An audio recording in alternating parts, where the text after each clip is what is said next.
ꯃꯌꯥꯝꯕꯨ ꯏꯀꯣꯛꯅꯣꯅ ꯈꯣꯏꯔꯨꯝꯖꯔꯤ ꯉꯁꯤꯁꯨ ꯃꯌꯥꯝꯒꯤ ꯅꯨꯡꯉꯥꯏꯅꯕꯒꯤꯗꯃꯛ ꯃꯅꯤꯄꯨꯔꯤ ꯍꯣꯔꯔ ꯁ꯭ꯇꯣꯔꯤ ꯑꯃꯃꯨꯛ ꯄꯨꯗꯨꯅ ꯂꯥꯛꯆꯔꯤ ꯍꯣꯔꯔ ꯁ꯭ꯇꯣꯔꯤ ꯑꯁꯤꯒꯤ ꯃꯃꯤꯡ ꯑꯩ ꯏꯊꯟꯇ ꯁꯤꯖꯔꯔꯣꯏ ꯋꯥꯔꯤ ꯑꯁꯤ ꯍꯤꯡꯂꯤꯕ ꯑꯃꯗꯤ ꯁꯤꯈ꯭ꯔꯕ ꯀꯅꯥꯒꯨꯝꯕꯤ ꯑꯃꯠꯇꯒ ꯃꯔꯤ ꯂꯩꯅꯖꯗꯤ ꯑꯏꯕꯅ ꯋꯥꯈꯜꯅ ꯁꯥꯒꯠꯆꯔꯒ ꯇꯥꯕꯤꯔꯤꯕꯁꯤꯡꯒꯤ ꯉꯥꯏꯍꯥꯛ ꯄꯣꯊꯥꯅꯕꯒꯤꯗꯃꯛꯇ ꯁꯦꯝꯖꯕ ꯋꯥꯔꯤꯅꯤ ꯍꯧꯖꯤꯛ ꯃꯌꯥꯝꯗ ꯈꯨꯗꯣꯜ ꯇꯝꯖꯔꯤ ꯃꯅꯤꯄꯨꯔꯤ ꯍꯣꯔꯔ ꯁ꯭ꯇꯣꯔꯤ ꯑꯩ ꯏꯊꯟꯇ ꯁꯤꯖꯔꯔꯣꯏ ꯕꯣꯕꯣꯏ ꯍꯧꯖꯤꯛ ꯀ꯭ꯂꯥꯁ 10 ꯀꯥꯔꯤꯕ ꯅꯨꯄꯥ ꯃꯆꯥꯅꯤ ꯃꯍꯥꯛꯁꯤ ꯂꯥꯏꯔꯤꯛ ꯄꯥꯕꯕꯨꯗꯤ ꯃꯃꯥꯟꯅꯕ ꯄꯨꯜꯂꯒ ꯊꯧꯔꯦꯝ ꯋꯥꯔꯦꯝ ꯇꯧꯕꯅ ꯍꯦꯟꯅ ꯄꯥꯝꯖꯕ ꯃꯤꯑꯣꯏꯅꯤ ꯃꯍꯥꯛ ꯍꯧꯖꯤꯛ ꯁ꯭ꯀꯨꯜ ꯕꯣꯔꯗꯤꯡꯗ ꯂꯩꯗꯨꯅ 10ꯒꯤ ꯑꯦꯛꯖꯥꯝ ꯑꯁꯤꯕꯨ ꯃꯥꯏ ꯄꯥꯛꯅꯅꯕ ꯍꯣꯠꯅꯔꯤꯕ ꯃꯤꯁꯛꯅꯤ ꯅꯨꯃꯤꯠꯇꯨ ꯅꯣꯡ ꯍꯥꯏꯐꯦꯠ ꯆꯨꯕ ꯅꯨꯡꯁꯤꯠꯁꯨ ꯑꯗꯨꯝ ꯈꯔ ꯀꯟꯇꯛ ꯁꯤꯠꯂꯤꯕ ꯃꯇꯝꯅꯤ ꯅꯨꯃꯤꯠꯇꯨꯒꯤ ꯅꯨꯡꯗꯥꯡ ꯋꯥꯏꯔꯝꯗ ꯃꯈꯣꯏ ꯁꯥꯇ꯭ꯔ ꯃꯌꯥꯝ ꯑꯃ ꯂꯥꯏꯔꯤꯛ ꯄꯥꯔꯤ ꯐꯟꯁꯥꯡ ꯑꯃꯗ ꯃꯈꯣꯏ ꯑꯍꯨꯝ ꯐꯝꯗꯨꯅ ꯄꯨꯛꯅꯤꯡ ꯆꯪꯅ ꯄꯥꯅꯔꯤ ꯁ꯭ꯀꯨल ꯕꯣꯔꯗꯤꯡ ꯑꯗꯨꯗ ꯂꯩꯔꯤꯕ ꯋꯥꯔꯗꯦꯟꯗꯨ ꯌꯥꯝꯅ ꯁꯥꯊꯤꯕ ꯑꯣꯖꯥꯅꯤ ꯀꯔꯤꯒꯨꯝꯕ ꯑꯁꯣꯏꯕ ꯑꯃꯠꯇ ꯎꯕ ꯌꯥꯗꯦ ꯄꯅꯤꯁꯃꯦꯟ ꯆꯥꯎꯅ ꯄꯤ ꯁꯥꯇ꯭ꯔ ꯁꯥꯇ꯭ꯔꯤꯁꯤꯡꯅ ꯆꯥꯕ ꯀꯣꯜꯂꯤꯛꯁꯤꯡꯗꯨ ꯂꯣꯏꯅ ꯐꯦꯡꯍꯟꯕ ꯑꯗꯨ ꯅꯠꯇ꯭ꯔꯒ ꯃꯈꯣꯏꯅ ꯌꯨꯝꯗꯒꯤ ꯄꯣꯔꯛꯄ ꯇꯔꯪ ꯑꯗꯨꯗ मागी फी पुनमक हापसिल्लगा मनंगंदा पोसिल्लगा स्कूलगी अकोइबा अदुदा चेलनबा असिगुम्बा अवा अवाबा पनिशमेंट पी मसिना छात्रसिंग अदो यामना किनै अदुबु वार्डन अदुगी असोइबा अमना नुमिदांग हेक ओइबगा उइरकपा असिनी मरम असिना महान उइरिङैदा छात्रसिंगना वारी वताइ सनदुना लांथोइ असुमना नुमितुसु वार्डन अदो उइरमबदगी तुमथख्रै वार्डन तुमख्रे खंगबदगी बोबोइना थाबल हाय मंगाल जाउदबा थाबल ताब्रो अस कयमुक तौरगे अम्ता लांग खिनुको खरा चाजौ हाइबगी वानी याद्रे तुना ए फागी तौगुने खरा पिरो तंजा अदुता कमलसु कदाय समिन्नबा हाउगनी पुमिन्नबा लुम्बनी अदुना समिन्नसे पुमिन्नदसु याइदना कमल नंग सिरिबा इयाव हेक यारोदना असे असुमना मखोय अहुमदो तुमिन्ना साजन चारी लरिबा मयामदुना ए नोइना तौइदुबु कैनो तौ चाव ओजा ताकथोगा फुहनगेबा हेरा तेंबा तौसो हाइबा चावसो हाइबा दुगा ओजा ताकथोगा फुहनगेसो हाइबा मदुबु मिरोलो चिरोलो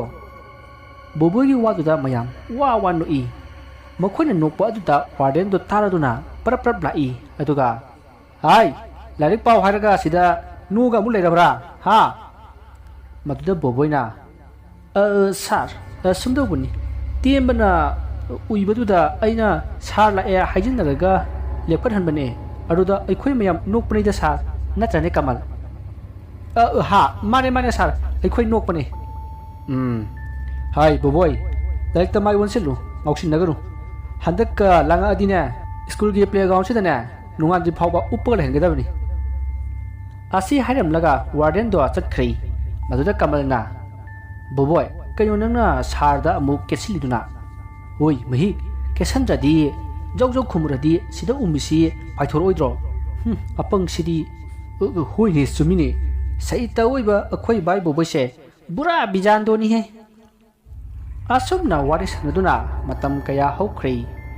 मतमनदि असुम हौकिबना एग्जाम गे मतम मोइसिलकलै एग्जाम तौगदबा नुमित 12 नि खक्तमक ngaइसिलकलै नुमिदांगी मतमनी पुंग अमा तारकलै बोबोय अमदी मखोय ममानबा नुपा मंगा बोबोयगा पुन्ना तरुक इकोय कोयना फमली का अदुगी मै पुनमकसु मुथतलै इकोय कोयना फमलिबा मखोय तरुक अदुगी ममांगदा केंडल अमा थाली अदुगा सी अमगी ममाइदा चखै अनि सिंगदुना का मरि थोकलै हाइबदी प्लस की मवोंगदा अदुगा चुथेक yes no हाइना थादुना थमली मसिदगी बोबोइना बाय मया नखो याम लांग कनुको होरेने स्पीड तो हेक थोरपगा एखोइदने साहुम अमा पिरकनी मरुदा नखो कनाम तल किबे यातिको अस खागे कैदोरके सचत हौरो पाथि ngang लेरे हाय कमल बुट मानबा होरे नोइना प्रंग तौर अदि आइदने फुदुइसे कैनु खंगदि तुमिन लयुको आई कौरागे Charlie are you here Charlie Charlie are you here Asumna hanjin kaurabasu garimata tawraktri maduda thabalna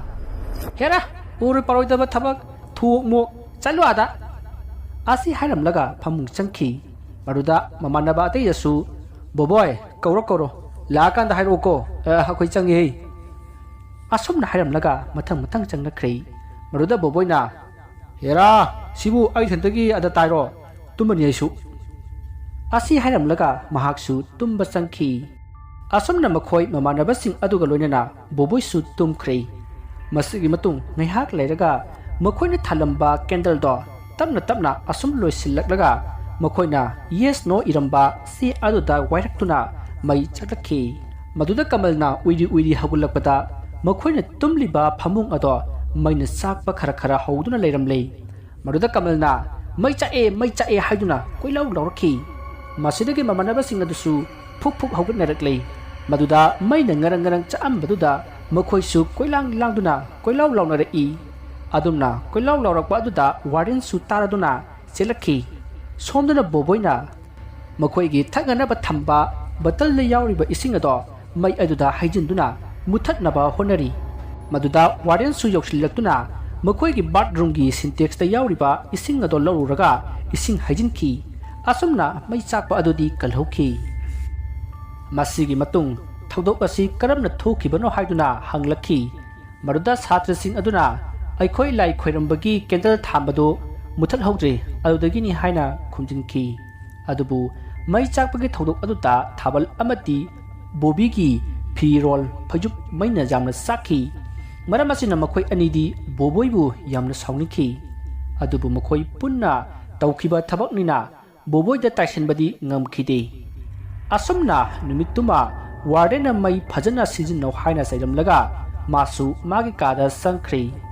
maruda bobina uisu urutoba lai korini gaina napada thorani si phajub si phirol si mai luni saeba se masi chaknaba kawba lai tareba boboy wa amata haiti tumina lei maruda thabalna aisu hayengdagi ri yumdo oina leirani kok chakpa miga leiminaradina aikhoi ga se apun si telani maruda kamalna yare kai dorage aikhoi puna tawmina khiba thabak ngatro soira kandana kai gi amada thangin narino yare kamal nangna bobigi wa samna ngang sibu sajin khara pija bairo thabal nangwa dudi kaino ha nang ba mesi kaino ba asi haiduna makhoi ani phunna ba hoki maruda mayamna as yare kai dorage angang macha dongna nu si diba asumna makhoi ani phunna ba do khamduk nakhi numit tuma haukhre numit adudagi makhoi bobi amadi thabal tongana tumki aduga nungdang khudingi boboida khanaba dum hauba horakhi hayengdagi exam haurani haiba numit aduda makhoi mayam nungdang thengla phawba lairik panakhi maduda bobina bai thabal aikhoi di ngausinna ba lairik haitaba minina exam si oido manjena ha adu waragana to haurodana bender phamaga leiro aduna faradra asi haiduna makhoi ani noi makhoina nganglibatu boboi dani haiba boboi sukhangi maruda boboina lamjel jangba napal chawba thibadagi lamjen tappa thenguna lamjel thoibagi wari du taninga ida maduda bobina bai thabal ngahane aina yumda phajup lobo chatpato phajup ti akhoigi mai thadok khredana ko adugi phajup lobo chatpato aduda aikhoi babagi phone ne thingu thungaga sabagi jeng as haudu malibo chop ka saradana maduda thabalna adudi vai thingu si player wadam jene injang wairami masi haduna makhoi ani tik noi numit adu ma haukre mathangi no nganbada makhoi satra satri punamak exam chatki asumna exam hall manung adu yobada bobi ga thabal gadi thingnaki aduga makhoi ani gi manak nakna boboi phamki maram aduna bobi ga thabal gadi tana duna ikhre aduga boboi di tana pham leiram khide hoi manakta makhoi mayam amabuti lei adubu boboi gi partner oiba kamal hoidi pun khidrei maram masina boboi yamna wan ikhi asumna exam gi matam do loikhre haujikti satra satri punamak mayum da hanaraktuna exam haitokpa ngaiduna leirei ꯕꯣꯕꯣꯏꯗꯤ exam ꯌꯥꯎꯔꯛꯀꯅꯤ ꯍꯥꯏꯕ ꯌꯥꯝꯅ ꯊꯥꯖꯈꯤꯗꯦ ꯃꯔꯝ ꯑꯁꯤꯅ ꯀꯃꯜꯗ phone ꯇꯧꯗꯨꯅ exam ꯌꯥꯎꯔꯛꯇ꯭ꯔꯕꯗꯤ ꯃꯍꯥꯛ ꯁꯣꯏꯗꯅ ꯁꯤꯔꯒꯅꯤ ꯍꯥꯏꯗꯨꯅ ꯇꯣꯏꯅ ꯇꯣꯏꯅ ꯍꯥꯏꯈꯤ ꯃꯗꯨꯗ ꯀꯃꯜꯅ ꯇꯧꯗꯅꯕ ꯍꯥꯏꯈꯤ ꯃꯇꯝꯗꯨ ꯍꯧꯈ꯭ꯔꯦ ꯅꯨꯃꯤꯠꯇꯨ ꯑꯦꯛꯖꯥꯝ ꯍꯥꯏꯗꯣꯛꯄ ꯅꯨꯃꯤꯠꯅꯤ ꯕꯣꯕꯣꯏ ꯌꯥꯝꯅ ꯆꯔꯥꯡꯅꯈꯤ ꯑꯗꯨꯕꯨ ꯕꯣꯕꯣꯏꯅ ꯈꯜꯂꯝꯕ ꯑꯗꯨꯃꯛ ꯆꯨꯝꯂꯦ ꯃꯍꯥꯛ ꯑꯦꯛꯖꯥꯝ ꯑꯗꯨ ꯌꯥꯎꯔꯛꯈꯤꯗꯦ ꯕꯣꯕꯣꯏ ꯊꯥꯕꯜ ꯑꯃꯗꯤ ꯕꯣꯕꯤꯒꯤ ꯃꯃꯥꯡꯗ ꯌꯥꯝꯅ ꯏꯀꯥꯏꯈꯤ ꯃꯔꯝ ꯑꯁꯤꯅ ꯅꯨꯃꯤꯠ ꯑꯗꯨꯒꯤ ꯅꯨꯃꯤꯗꯥꯡꯗ ꯂꯩꯀꯥꯏꯒꯤ ꯂꯧꯕꯨꯛ ꯃꯅꯥꯛꯇ ꯍꯧꯕ ꯍꯩꯕꯣꯡ ꯄꯥꯝꯕꯤ ꯑꯆꯧꯕ ꯑꯃꯗ ꯊꯧꯔꯤ ꯌꯥꯟꯗꯨꯅ ꯁꯤꯈꯤ ꯊꯧꯗꯣꯛ ꯑꯗꯨꯒꯤ ꯄꯥꯎ ꯑꯗꯨ ꯇꯥꯕꯗ ꯀꯃꯜ ꯑꯃꯗꯤ ꯃꯥꯒꯤ ꯃꯃꯥꯟꯅꯕꯁꯤꯡ ꯌꯥꯝꯅ ꯅꯨꯡꯉꯥꯏꯅꯈꯤꯗꯦ ꯕꯣꯕꯣꯏ ꯑꯃꯗꯤ ꯊꯥꯕꯜꯁꯨ ꯅꯨꯡꯉꯥꯏꯈꯤꯗꯦ ꯑꯗꯨꯕꯨ ꯃꯈꯣꯏꯒꯤ ꯅꯨꯡꯉꯥꯏꯇꯕ ꯑꯗꯨꯅ ꯕꯣꯕꯣꯏꯒꯤ ꯑꯁꯤꯕ ꯃꯁꯥ ꯑꯗꯨ ꯑꯃꯨꯛ ꯍꯤꯡꯒꯠꯂꯛꯎ ꯍꯥꯏꯕꯗꯤ ꯌꯥꯗꯕꯅꯤꯅ ꯕꯣꯕꯣꯏ ꯃꯥꯒꯤ ꯃꯊꯧ ꯃꯉꯝ ꯄꯥꯡꯊꯣꯛꯈꯤ ꯑꯁꯨꯝꯅ ꯕꯣꯕꯣꯏ ꯁꯤꯕ ꯅꯨꯃꯤꯠ ꯑꯗꯨꯗꯒꯤ ꯅꯨꯃꯤꯠ ꯅꯤꯅꯤ ꯍꯨꯝꯅꯤ ꯁꯨꯕꯗ ꯍꯩꯕꯣꯡ ꯑꯗꯣ ꯇꯝꯅꯕ ꯍꯧꯔꯛꯂꯦ ꯅꯣꯡꯃꯒꯤ ꯅꯨꯃꯤꯠꯅꯤ ꯕꯣꯕꯣꯏꯗꯨ ꯃꯥꯅ ꯊꯧꯔꯤ ꯌꯥꯟꯗꯨꯅ ꯁꯤꯈꯤꯕ ꯍꯩꯕꯣꯡ ꯄꯥꯝꯕꯤ ꯑꯗꯨꯒꯤ ꯑꯆꯧꯕ ꯃꯁꯥ ꯑꯃꯗ ꯐꯝꯂꯒ ꯂꯩꯔꯤ ꯑꯁ ꯀꯅꯥꯅꯣꯝꯇꯪ ꯂꯥꯛꯑꯗꯤ ꯅꯤꯁꯥ ꯈꯥꯏꯒꯦꯕꯨ ꯀꯅꯥꯝꯇ ꯍꯦꯛ ꯂꯥꯛꯇꯦꯗ ꯑꯁꯨꯝꯅ ꯈꯟꯗꯨꯅ ꯂꯩꯔꯤꯉꯩ ꯑꯁꯤꯕꯒꯤ ꯊꯋꯥꯏ ꯂꯧꯕ ꯂꯥꯛꯄ ꯂꯥꯏ ꯑꯗꯨꯅ ꯕꯣꯕꯣꯏꯕꯨ ꯊꯤꯔꯛꯄꯗ ꯕꯣꯕꯣꯏꯅ ꯎꯈꯤ ꯃꯗꯨꯗ ꯕꯣꯕꯣꯏꯅ ꯑꯁ ꯑꯁꯤ ꯑꯃꯨꯛ ꯂꯥꯛꯑꯦꯅꯦ ꯀꯥꯏꯗ ꯂꯣꯔꯤ ꯇꯧꯔꯤꯁꯤꯗꯤ ꯑꯁꯨꯝꯅ ꯀꯣꯏꯂꯩ ꯂꯩꯔꯤꯉꯩ ꯃꯥꯕꯨ ꯂꯧꯕ ꯂꯥꯛꯏꯕ ꯂꯥꯏ ꯑꯗꯨꯅ ꯍꯥꯏ ꯀꯥꯏꯗꯅꯣ ꯆꯠꯇꯣꯏꯗꯣ ꯍꯥ ꯑꯩ ꯅꯪ ꯊꯤꯕ ꯌꯥꯝ ꯋꯥꯏꯀꯣ ꯑꯩꯒ ꯄꯨꯟꯅ ꯂꯩꯁꯤꯜꯂꯣ ꯁꯣꯔꯥꯠ ꯍꯦꯛ ꯂꯣꯏꯕꯒ ꯅꯪ ꯂꯥꯏꯔꯩꯕꯥꯛꯇ ꯆꯠꯂꯗꯕꯅꯤ ꯑꯗꯨꯒ ꯅꯪꯅ ꯑꯆꯠ ꯑꯋꯣꯡꯗ ꯀꯤꯍꯜꯂꯤꯕꯗꯣ ꯃꯗꯨ ꯇꯧꯒꯅꯨ ꯀꯣ ꯑꯁ ꯌꯥꯔꯦ ꯏꯌꯥꯝꯕ ꯑꯁ꯭ꯋꯥꯏ ꯆꯠꯈ꯭ꯔꯣꯆꯣ ꯍꯌꯦꯡ ꯃꯇꯝꯗꯨ ꯌꯧꯔꯒꯗꯅꯦ ꯊꯦꯡꯅꯁꯤ ꯀꯩꯅꯣ ꯏꯅꯥꯛꯇ ꯁꯨꯔꯨ ꯃꯅꯝꯅ ꯃꯔꯣꯝ ꯅꯝꯊꯤꯔꯤꯕ ꯑꯁ꯭ꯋꯥꯏ ꯆꯠꯂꯣ ꯍꯥꯏ ꯅꯝꯊꯤꯕ ꯑꯩꯅ ꯅꯪ ꯄꯨꯕꯤꯗ꯭ꯔꯕꯗꯤ ꯁ꯭ꯋꯥꯏꯗꯅꯦ ꯑꯉꯥꯎ ꯑꯐꯩ ꯁꯥꯔꯒ ꯂꯩꯖꯕ ꯇꯥꯕ ꯈꯪꯉꯕ ꯃꯁꯤ ꯍꯥꯏꯔꯝꯂꯒ ꯃꯥꯡꯈ꯭ꯔꯦ ꯃꯗꯨꯗ ꯕꯣꯕꯣꯏꯅ ꯂꯥꯏꯅꯤ ꯀꯥꯏꯅ ꯁꯛꯀꯥꯁꯨ ꯀꯤꯉꯤꯌꯦ ꯆꯥꯝꯅꯦꯗꯤ ꯈꯪꯗ꯭ꯔꯤꯌꯦ ꯑꯁꯨꯝꯅ ꯈꯜꯂꯤꯉꯩꯗ ꯕꯣꯕꯤꯒ ꯊꯥꯕꯜꯒꯗꯣ ꯕꯥꯏꯛ ꯑꯃ ꯇꯣꯡꯗꯨꯅ ꯕꯥꯔꯗꯦ ꯑꯃ ꯌꯥꯎꯔꯨꯕꯗꯒꯤ ꯋꯥꯔꯤ ꯁꯥꯟꯅ ꯂꯥꯛꯏ ꯃꯗꯨꯗ ꯕꯣꯕꯣꯏꯒꯤ ꯊꯋꯥꯏ ꯑꯗꯨꯅ ꯅꯕꯥꯅꯤ ꯂꯥꯛꯑꯦꯗꯅ ꯉꯁꯤꯗꯤ ꯅꯨꯡꯉꯥꯏꯔꯦꯗ ꯑꯁꯤ ꯈꯜꯂꯒ ꯕꯣꯕꯤꯅ ꯊꯧꯔꯤꯕ ꯕꯥꯏꯛ ꯑꯗꯨꯒꯤ ꯃꯇꯨꯡꯗ ꯇꯣꯡꯂꯤꯕ ꯊꯥꯕꯜꯅ ꯚꯥꯏ ꯑꯁꯤꯒꯤ ꯍꯩꯕꯣꯡꯁꯤꯗꯅꯤ ꯕꯣꯕꯣꯏꯅ ꯑꯥꯎꯠ ꯑꯣꯏꯈꯤꯕꯗꯣ ꯑꯁ ꯑꯃꯨꯛ ꯍꯧꯔꯛꯑꯕ꯭ꯔꯥ ꯍꯥ ꯑꯗꯨ ꯅꯠꯇꯕ ꯋꯥꯔꯤ ꯁꯥꯟꯅꯁꯤ ꯇꯜꯂꯦꯕ ꯍꯩꯅꯗꯦꯕ ꯃꯗꯨꯗ ꯕꯣꯕꯣꯏꯒꯤ ꯊꯋꯥꯏ ꯑꯗꯨꯅ ꯍꯣꯏꯅꯦ ꯑꯗꯨꯅ ꯐꯩꯅꯦ ꯑꯁꯨꯝꯅ ꯈꯨꯝꯂꯛꯏ ꯃꯗꯨꯗ ꯕꯣꯕꯤꯅ ꯀꯅꯥꯅꯣ ꯍꯧꯖꯤꯛꯀꯤꯗꯨꯕꯣ ꯊꯥꯕꯜꯁꯨ ꯉꯛꯅ ꯑꯁ ꯈꯪꯗꯦꯍꯦ ꯒꯥꯔꯤꯗꯣ ꯁꯠ ꯊꯧꯔꯣ ꯃꯗꯨꯗ ꯕꯣꯕꯣꯏꯒꯤ ꯊꯋꯥꯏꯗꯨꯅ ꯇꯞꯅ ꯊꯧꯗꯥ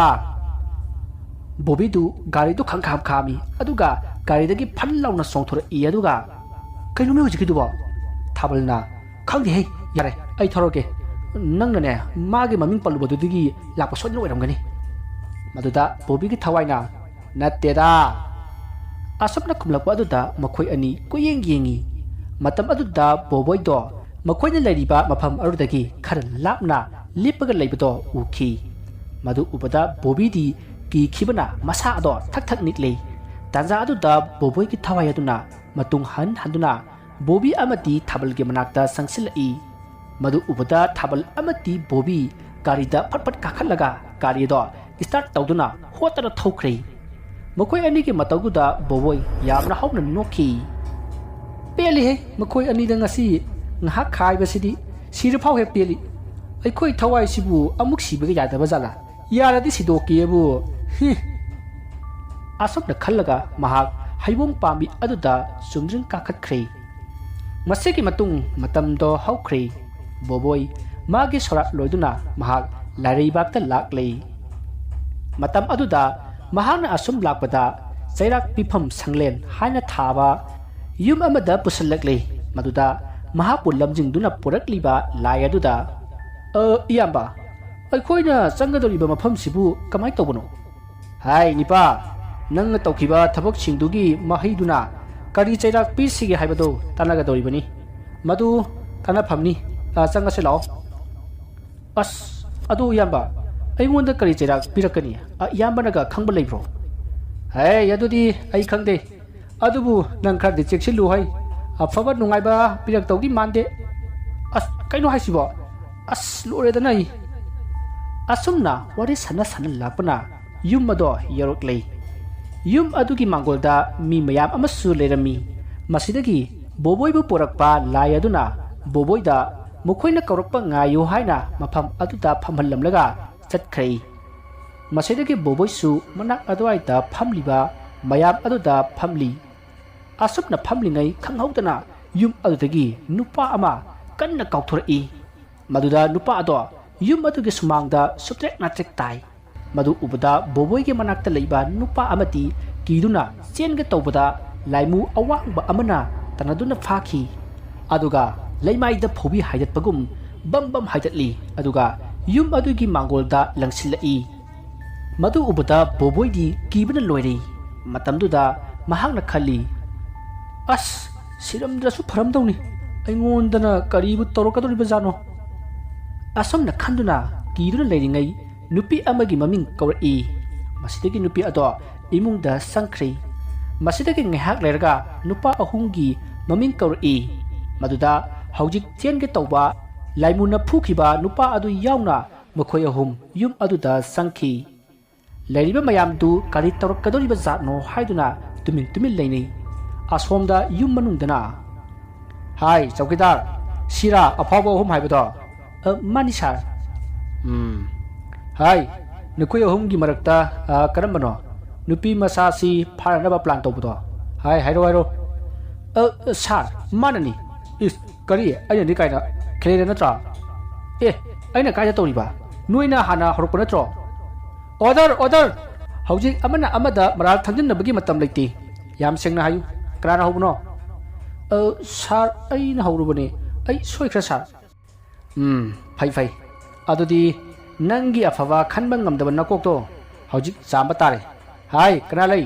ꯅꯨꯄꯥꯁꯤꯒꯤ ꯃꯀꯣꯛꯁꯤ ꯑꯃꯨꯛꯇ ꯆꯥꯝꯃꯨ ꯍꯩ ꯃꯁꯤ ꯍꯥꯏꯔꯛꯄꯗ ꯋꯥꯡ ꯆꯥꯎꯔꯕ ꯂꯥꯏꯃꯨ ꯑꯍꯨꯝ ꯊꯣꯔꯛꯂꯦ ꯑꯗꯨꯒ ꯂꯥꯏꯃꯨ ꯑꯃꯅ ꯅꯨꯄꯥ ꯑꯗꯨꯒꯤ ꯃꯀꯣꯛ ꯑꯗꯣ ꯁꯦꯒꯥꯏꯈꯤ ꯆꯩꯅꯥ ꯑꯗꯨꯅ ꯅꯨꯄꯥ ꯑꯗꯣ ꯍꯧꯅ ꯂꯥꯎꯔꯛꯏ ꯃꯍꯥꯛꯅ ꯂꯥꯎꯔꯛꯄꯗ ꯃꯥꯡꯒꯣꯜꯗ ꯐꯝꯂꯤꯕ ꯃꯌꯥꯝ ꯑꯗꯣ ꯄꯥꯈꯠꯂꯗꯨꯅ ꯆꯞ ꯃꯥꯟꯅꯅ ꯐꯨꯛ ꯍꯧꯒꯠꯂꯤ ꯃꯗꯨꯗ ꯃꯈꯣꯏꯕꯨ ꯉꯥꯛꯂꯤꯕ ꯂꯥꯏꯃꯨ ꯑꯗꯨꯅ ꯐꯝꯅꯅꯕ ꯍꯥꯏꯔꯛꯄꯗꯒꯤ ꯇꯨꯃꯤꯟ ꯑꯃꯨꯛ ꯐꯝꯊꯩ ꯁꯣꯝꯗꯅ ꯅꯨꯄꯥ ꯑꯗꯣ ꯃꯀꯣꯛ ꯁꯦꯒꯥꯏꯕ ꯂꯣꯏꯔꯒ ꯕꯨꯔꯣꯡ ꯁꯧꯕ ꯏꯁꯤꯡꯗ ꯃꯀꯣꯛ ꯑꯗꯣ ꯌꯨꯡꯁꯤꯟꯗꯨꯅ ꯃꯀꯣꯛ ꯆꯥꯝꯂꯤꯕꯅꯤ ꯍꯥꯏꯗꯨꯅ ꯇꯧꯔꯤ ꯃꯗꯨꯗ ꯁꯤꯕ ナꯏꯗ꯭ꯔꯕ ꯊꯋꯥꯏ ꯑꯗꯨꯅ ꯁꯦꯒꯥꯏꯕꯒꯤ ꯆꯩꯅꯥꯅꯤ ꯁꯥꯕꯒꯤ ꯆꯩꯅꯥꯅꯤ ꯀꯟꯅ ꯂꯥꯎꯔꯤ ꯃꯥꯒꯤ ꯃꯇꯧ ꯑꯗꯨ ꯎꯕꯗ ꯃꯅꯥꯛꯇ ꯂꯩꯔꯤꯕ ꯅꯨꯄꯥ ꯑꯅꯤꯗꯨꯗꯤ ꯑꯉꯥꯡ ꯃꯆꯥꯒꯨꯝ ꯀꯟꯅ ꯀꯞꯂꯛꯂꯦ ꯃꯗꯨꯗ ꯃꯈꯣꯏꯒꯤ ꯃꯅꯥꯛꯇ ꯂꯦꯞꯂꯤꯕꯤ ꯅꯨꯄꯤ ꯑꯗꯨꯅ ꯀꯟꯅ ꯅꯣꯛꯂꯤ ꯃꯁꯤꯗꯒꯤ ꯏꯁꯤꯡ ꯑꯁꯥꯕ ꯂꯨꯞꯂꯤꯕ ꯅꯨꯄꯥ ꯑꯗꯣ ꯑꯃꯨꯛ ꯍꯟꯅ ꯃꯥꯒꯤ ꯍꯥꯟꯅꯒꯤ ꯐꯤꯕꯝꯗ ꯃꯀꯣꯛꯇꯣ ꯑꯃꯨꯛ ꯇꯥꯏꯁꯤꯟꯅꯍꯜꯂꯤ ꯃꯁꯤꯗꯒꯤ ꯂꯥꯏ ꯑꯗꯨꯅ ꯍꯥꯏ ꯌꯥꯔꯦ मासे पुथोखरो नोंगदा चाई लिसिंग कुन फुगदबनी अदुगा हप्ता अमा मकुक चांगदबनी को मसी हारगा नुपा दो पुथोखनख्रै मदुदा नुपा अदुबु पुथोइबा लाइमु अदुना करिमत कप यारोय हेक कपदा अबुखन नकुक चांगदबनी मसी हायदुना पुथोखी मसिदगी नुपा दो तुमिन्ना असुम चखी हौजिक नुपा अनि अदुदा लाय अदुना अमुक वसिलक्लगा हाय नबानिगी मनुंगदा नुपी सिदा थांगा लेंबदु करानो हायु हौजिक हायहौरदी कैसु याम कन्ना फुबिरोय हायरो मदुदा ngasai chenge tawba nupa aduna sar aidane ai soikhre nangane haiba pare adudi se nupi sida sigi athouba thangsina ne ai lelu sar kaino haisibo lelu ne ibima nang saunu hai masi hairga nupa aduna thang lenki aduna lelubada thang pairiba nupa aduda oina saina phangba horaklei masada su ileptana haitharakle maduda nupa aduna lai aduda ai lenjararoi haiki maduda lai aduna nupi aduda onsilaga nangbu thanga lembasi to siro haina hangi maduda nupi aduna tukpi gano sidri phau lenbiyu asomna khumlakhi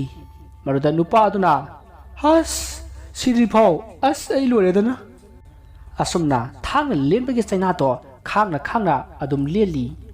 maduda akon manupa aduda lai aduna onsilaga amu hairi hai nipa siraba mi amubu kamana hingalangani hayo sir ꯑꯩ ꯈꯪꯖꯗꯦꯕꯨ ꯑꯣ ꯑꯗꯨꯗꯤ ꯍꯥꯏ ꯀꯅꯥ ꯂꯩ ꯅꯨꯄꯥꯁꯤꯅ ꯑꯩ ꯈꯪꯉꯦ ꯍꯩꯔꯦ ꯍꯥꯏꯗ꯭ꯔꯤꯕ ꯐꯥꯎꯕ ꯏꯁꯤꯡ ꯑꯁꯥꯕ ꯍꯩꯔꯒ ꯐꯨ ꯃꯥꯅ ꯈꯪꯉꯦ ꯍꯥꯏꯗ꯭ꯔꯤ ꯐꯥꯎꯕ ꯑꯗꯨꯒ ꯃꯥꯅ ꯈꯪꯉꯦ ꯍꯩꯔꯦ ꯍꯥꯏꯕꯒ ꯆꯥꯡꯌꯦꯡ ꯇꯧ ꯃꯗꯨ ꯁꯣꯏꯔꯕꯗꯤ ꯃꯀꯣꯛ ꯆꯥꯝꯃꯨ ꯑꯗꯨꯒ ꯅꯨꯄꯤ ꯃꯆꯥ ꯅꯪꯗꯤ ꯉꯁꯤꯗꯒꯤ ꯅꯨꯃꯤꯠ 8ꯅꯤ ꯁꯨꯕꯗ ꯑꯃꯨꯛ ꯍꯟꯅ ꯇꯥꯏꯕꯪ ꯃꯤ ꯑꯣꯏꯅ ꯄꯣꯛꯂꯨꯔꯣ ꯑꯗꯨꯒ ꯅꯨꯡꯉꯥꯏ ꯌꯥꯏꯐꯅ ꯄꯥꯜꯂꯨꯔꯣ ꯌꯥꯔꯦ ꯄꯨꯊꯣꯛꯈ꯭ꯔꯣ ꯑꯁꯤ ꯍꯥꯏꯗꯨꯅ ꯃꯈꯣꯏ ꯑꯍꯨꯝꯗꯣ ꯄꯨꯊꯣꯛꯈ꯭ꯔꯦ ꯃꯈꯣꯏ ꯑꯍꯨꯝꯅ ꯊꯣꯛꯈꯤꯕꯗ ꯇꯧꯔꯤꯕ ꯃꯑꯣꯡ ꯑꯗꯨꯗ ꯃꯥꯡꯒꯣꯜꯗ ꯐꯝꯂꯤꯕ ꯃꯌꯥꯝ ꯑꯗꯣ ꯌꯥꯝꯅ ꯀꯤꯅꯈꯤ ꯃꯁꯤꯒꯤ ꯃꯇꯨꯡ ꯉꯥꯏꯍꯥꯛ ꯂꯩꯔꯒ ꯕꯣꯕꯣꯏꯁꯨ ꯀꯧꯔꯛꯈꯤ ꯕꯣꯕꯣꯏ ꯃꯁꯥꯗꯨ ꯏꯄꯥ ꯄꯥꯈꯠꯅ ꯆꯪꯉꯛꯏ ꯃꯗꯨꯗ ꯂꯥꯏꯗꯨꯅ ꯅꯪꯅ ꯀꯃꯥꯏ ꯁꯤꯔꯛꯄ ꯏꯌꯥꯝꯕ ꯑꯩꯁꯤ ꯑꯦꯛꯖꯥꯝ ꯐꯦꯜ ꯑꯣꯏꯕꯗꯒꯤ ꯏꯊꯟꯇ ꯁꯤꯖꯔꯛꯄꯅꯤ ꯅꯈꯣꯏ ꯍꯧꯖꯤꯛ ꯅꯧꯅ ꯂꯥꯛꯄ ꯃꯤꯁꯤꯡꯁꯤꯅ ꯑꯩꯈꯣꯏꯗ ꯕ꯭ꯔꯣ ꯈꯔ ꯍꯥꯏ ꯁꯥꯔ ꯈꯔ ꯍꯥꯏ ꯏꯌꯥꯝꯕ ꯈꯔ ꯍꯥꯏ ꯀꯩꯅꯣꯕ ꯁꯤꯕꯣ ꯁꯦ ꯐꯔꯦ ꯅꯪꯅ ꯁꯤꯔꯝꯗꯥꯏꯗ ꯅꯪꯕꯨ ꯆꯍꯤ ꯀꯌꯥ ꯌꯣꯛꯄꯤꯔꯛꯈꯤꯕ ꯏꯃꯥꯒꯤ ꯂꯃꯟ ꯀꯌꯥꯝ ꯁꯤꯡꯉꯝꯃꯕ ꯏꯌꯥꯝꯕ ꯑꯩ ꯑꯃꯠꯇ ꯁꯤꯡꯉꯝꯗ꯭ꯔꯦꯗ ꯑꯣ ꯐꯔꯦ ꯑꯗꯨꯗꯤ ꯅꯪꯒꯤ ꯏꯃꯥꯒꯤ ꯂꯃꯟꯗꯣ ꯁꯤꯡꯅꯅꯕ ꯑꯩ ꯋꯥ ꯍꯥꯏꯒꯦ ꯉꯁꯤꯗꯤ ꯄꯣꯊꯥꯔꯣ ꯑꯗꯨꯒ ꯍꯌꯦꯡ ꯑꯌꯨꯛ ꯑꯉꯟꯕꯗꯒꯤ ꯅꯨꯡ ꯀꯦꯖꯤ 200 ꯂꯨꯝꯕ ꯅꯨꯡꯗꯨꯝ ꯑꯃ ꯀꯤꯂꯣꯃꯤꯇꯔ 200 ꯂꯥꯞꯄ ꯃꯐꯝꯗꯒꯤ ꯄꯨꯔꯛꯀꯗꯕꯅꯤ ꯃꯗꯨꯁꯨ ꯅꯁꯥꯒꯤ ꯄꯥꯡꯒꯜꯅ ꯄꯨꯔꯛꯀꯗꯕꯅꯤ ꯊꯦꯂꯥꯒꯨꯝꯕ ꯀꯔꯤꯒꯨꯝꯕ ꯑꯃꯠꯇ ꯁꯤꯖꯤꯟꯅꯕ ꯌꯥꯔꯣꯏ ꯑꯗꯨꯒ ꯅꯨꯡ ꯑꯗꯨꯁꯨ ꯅꯨꯃꯤꯠ ꯇꯥꯗ꯭ꯔꯤꯉꯩꯒꯤ ꯃꯅꯨꯡꯗ ꯄꯨꯔꯛꯀꯗꯕꯅꯤ ꯃꯗꯨ ꯉꯝꯗ꯭ꯔꯕꯗꯤ ꯑꯌꯨꯛꯀꯤ ꯆꯠꯄ ꯃꯇꯝ ꯌꯧꯗ꯭ꯔꯤꯕ ꯐꯥꯎꯕ ꯃꯅꯨꯡꯗ ꯊꯝꯒꯅꯤ ꯍꯥꯏꯔꯤꯕ ꯊꯕꯛꯁꯦ ꯅꯪꯅ ꯍꯧꯖꯤꯛ ꯑꯣꯏꯔꯤꯕ ꯆꯍꯤ ꯃꯇꯥꯡ ꯑꯗꯨ ꯐꯥꯎꯕ ꯇꯧꯒꯗꯕꯅꯤ ꯆꯠꯂꯣ ꯋꯥꯐꯝꯗꯨ ꯇꯥꯕꯗ ꯕꯣꯕꯣꯏ ꯀꯞꯅ ꯊꯣꯔꯛꯂꯦ ꯑꯁꯨꯝꯅ ꯊꯥ 3 ꯍꯧꯈ꯭ꯔꯦ ꯕꯣꯕꯣꯏ ꯀꯞꯅ ꯀꯦꯖꯤ 200 ꯂꯨꯝꯕ ꯅꯨꯡ ꯑꯗꯣ ꯊꯥꯡꯅꯅꯕ ꯑꯗꯨꯝ ꯍꯣꯠꯅꯔꯤ ꯑꯗꯨꯕꯨ ꯁꯨꯡꯉꯝ ꯉꯝꯗꯦ ꯃꯔꯝ ꯑꯁꯤꯅ ꯃꯍꯥꯛ ꯅꯨꯡꯇꯤꯒꯤ ꯃꯅꯨꯡꯗ ꯂꯩꯔꯝꯃꯤ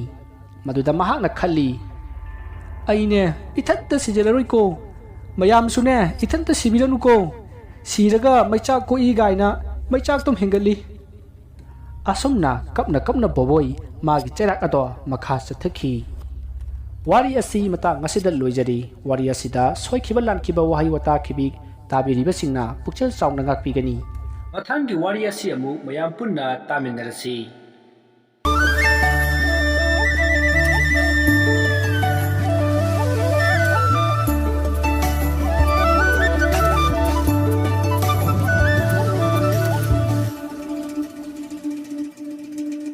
ꯃꯌꯥꯝꯕꯨ ꯏꯀꯣꯛꯅꯅ ꯈꯣꯏꯔꯨꯝꯖꯔꯤ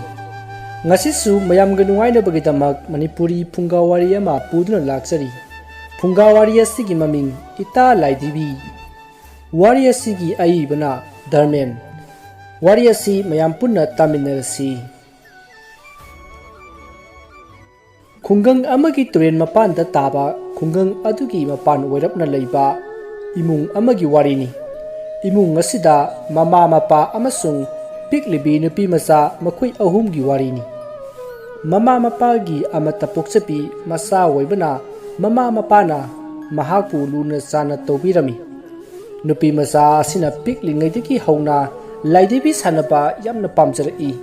ꯃꯔꯝ ꯑꯗꯨꯅ ꯃꯃꯥꯗ ꯃꯥꯒꯤ ꯂꯥꯏꯙꯤꯕꯤ ꯂꯩꯕꯤꯌꯨ ꯍꯥꯏꯗꯨꯅ ꯇꯠꯇꯅ ꯅꯤꯡꯉꯥꯏ ꯇꯧꯔꯝꯃꯤ ꯑꯗꯨꯕꯨ ꯃꯐꯝ ꯑꯗꯨ ꯈꯨꯡꯒꯪ ꯑꯣꯏꯕꯅꯤꯅ ꯄꯣꯠ ꯂꯩꯕ ꯐꯪꯂꯝꯗꯦ ꯃꯔꯝ ꯑꯗꯨꯅ ꯃꯃꯥꯅ ꯃꯆꯥꯅꯨꯄꯤꯗ ꯍꯥꯏꯔꯝꯃꯤ ꯏꯃꯥꯒꯤ ꯏꯕꯦꯝꯃ ꯏꯃꯥꯅ ꯏꯆꯥꯒꯤꯗꯃꯛ ꯀ꯭ꯔꯤꯁꯅ ꯖꯔꯃꯟ ꯂꯥꯛꯄꯗ ꯁꯣꯏꯗꯅ ꯂꯩꯕꯤꯒꯦꯀꯣ ꯍꯥꯏꯗꯨꯅ ꯃꯆꯥꯕꯨ ꯊꯤꯟꯖꯤꯟꯕꯤꯔꯝꯃꯤ ꯑꯁꯨꯝ ꯍꯧꯈꯤꯕꯅ ꯀ꯭ꯔꯤꯁꯅ ꯖꯔꯃꯟ ꯂꯥꯛꯂꯦꯗꯣ ꯃꯗꯨꯗ ꯃꯃꯥ ꯃꯄꯥ ꯑꯅꯤꯅ ꯃꯆꯥꯕꯨ ꯈꯨꯡꯒꯪꯒꯤ ꯀꯩꯊꯦꯜ ꯃꯆꯥ ꯑꯃꯗ ꯂꯥꯏꯙꯤꯕꯤ ꯂꯩꯕ ꯆꯠꯂꯝꯃꯤ ꯑꯁꯨꯝꯅ ꯂꯥꯛꯂꯒ ꯀꯩꯊꯦꯜ ꯑꯗꯨꯗ ꯌꯣꯜꯂꯝꯕ ꯐꯖꯔꯕ ꯂꯥꯏꯙꯤꯕꯤ ꯑꯃ ꯃꯆꯥꯒꯤꯗꯃꯛ ꯂꯩꯕꯤꯗꯨꯅ ꯅꯨꯃꯤꯗꯥꯡ ꯋꯥꯏꯔꯝꯗ ꯃꯌꯨꯝꯗ ꯍꯜꯂꯛꯂꯝꯃꯤ ꯃꯗꯨꯗ ꯑꯉꯥꯡ ꯑꯣꯏꯔꯤꯕꯤ ꯅꯨꯡꯁꯤ ꯇꯣꯝꯕꯤꯗꯣ ꯃꯥꯅ ꯄꯥꯝꯖꯕ ꯂꯥꯏꯙꯤꯕꯤ ꯑꯗꯨꯕꯨ ꯎꯖꯕꯗ ꯌꯥꯝꯅ ꯍꯔꯥꯎꯖꯔꯝꯃꯤ ꯅꯣꯡ ꯉꯥꯜꯂꯒ ꯁꯥꯟꯅꯅꯤꯡꯕꯅ ꯃꯍꯥꯛ ꯅꯣꯡ ꯉꯥꯟꯕ ꯉꯥꯏꯕꯗ ꯌꯥꯝꯅ ꯋꯥꯔꯝꯃꯤ ꯃꯁꯤꯗꯒꯤ ꯃꯊꯪꯒꯤ ꯅꯣꯡ ꯉꯥꯜꯂꯦ ꯅꯣꯡ ꯍꯦꯛ ꯉꯥꯟꯕꯒ ꯅꯨꯡꯁꯤ ꯇꯣꯝꯕꯤꯅ ꯂꯥꯏꯙꯤꯕꯤ ꯑꯗꯨꯕꯨ ꯁꯥꯟꯅꯅꯕ ꯄꯨꯊꯣꯛꯂꯝꯃꯤ ꯑꯗꯨꯒ ꯂꯥꯏꯙꯤꯕꯤ ꯑꯗꯨꯒꯤ ꯐꯖꯔꯕ ꯐꯃꯨꯡ ꯑꯃꯁꯨ ꯁꯦꯝꯕꯤꯔꯦ ꯑꯗꯨꯒ ꯐꯃꯨꯡ ꯑꯗꯨ ꯊꯝꯅꯅꯕ ꯌꯨꯠꯀꯤ ꯎꯄꯨ ꯑꯃꯁꯨ ꯁꯦꯝꯂꯝꯃꯤ asomna laidebi ado sanaba hauraklammi nungtigi chaba thakpa punamakta ita laidebi chak charasi ita laidebi achapot charasi haiduna nungtigi mamanabi amagumna punduna sanarami asomna sanaba loraga ita laidebi tumoko haiduna yotki upu aduda hapsilli laidebi sanaba nongmal leplamdi adubu matamna asom haukibana nupi masa ase haujikti pungkak charokle somda mama mapa anina masana tawriba matawaduda thamoi penjana nokjarami maramdi asuk chauraba lesabi pungkak pharaba mana laidibi adu adum sanaba aduda nuklibani maduda nongma mamana ibema nangbu phanasu chaure laidibi sanabasi toklo hairami maduda nungsi tombina mamada hairaklami ima aina hayeng sidriba phawbadi itamabu thadokloy haina hairami maruda mamana hairaklami ibema